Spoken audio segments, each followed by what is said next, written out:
Dear future generations, I think I speak for the rest of us when I say, sorry. Sorry we left you with our mess of a planet. Sorry that we were too caught up in our own doings to do something. Sorry we listened to people who made excuses to do nothing. I hope you forgive us. We just didn't realize how special the earth was. Like a marriage gone wrong, we didn't know what we had until it was gone. For example, I'm guessing you probably know it as the Amazon desert, right? Well, believe it or not, it was once called the Amazon rainforest, and there were billions of trees there, all of them gorgeous. And oh, you don't know much about trees, do you? Well, let me tell you, trees are amazing. I mean, we literally breathe the air they are creating. They clean up our pollution, our carbon. They store and purify water, give us medicine that cures our diseases, food that feeds us, which is why I'm so sorry to tell you that we burn them down.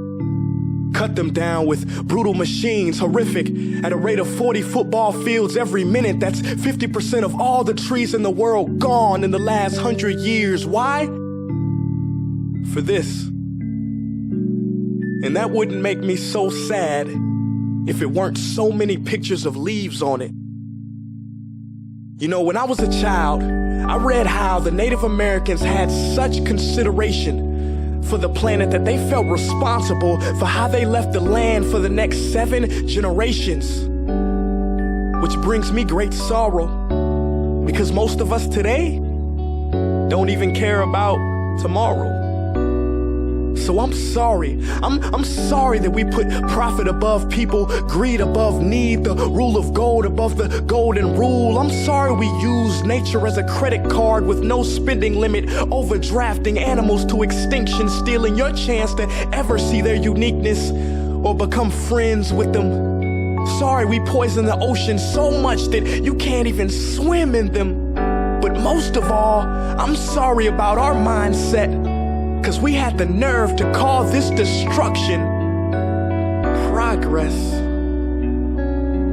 Hey, Fox News, if you don't think climate change is a threat, I dare you to interview the thousands of homeless people in Bangladesh. See, while you were in your penthouse nestled, their homes were literally washed away beneath their feet due to rising sea levels.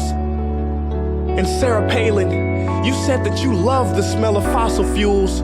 Well, I urge you to talk to the kids of Beijing who are forced to wear pollution masks just to go to school. See, you can ignore this, but the thing about truth is, it can be denied, not avoided. So I'm sorry, future generations. I'm sorry that our footprint became a sinkhole and not a garden. I'm sorry that we paid so much attention to ISIS and very little to how fast the ice is melting in the Arctic.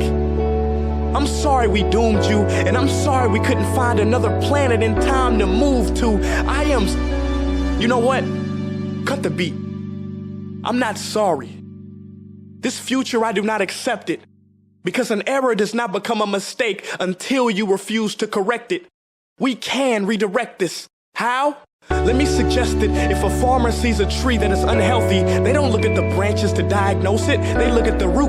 So like that farmer, we must look at the root, and not to the branches of government, not to the politicians run by corporations. We are the root, we are the foundation. This generation, it is up to us to take care of this planet. It is our only home. We must globally warm our hearts and change the climate of our souls and realize that we are not apart from nature, we are a part of nature. And to betray nature is to betray us. To save nature is to save us. Because whatever you're fighting for, racism or poverty, feminism, gay rights, or any type of equality, it won't matter in the least. Because if we don't all work together to save the environment, we will be equally extinct. Sorry.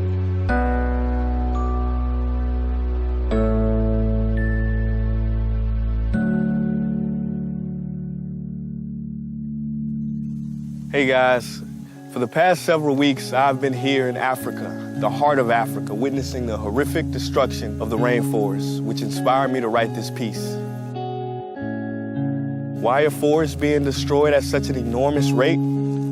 For this. Today we live in a world where destroying trees makes you money. So what can we, normal people, do about it? One way to directly fight the destruction is to stand for trees.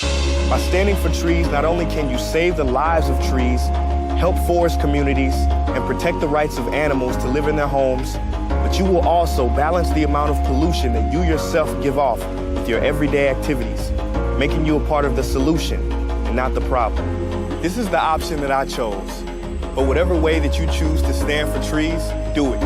Because a wise man once said, when the rivers are all dried up and the trees cut down, man will then realize that he will not be able to eat money.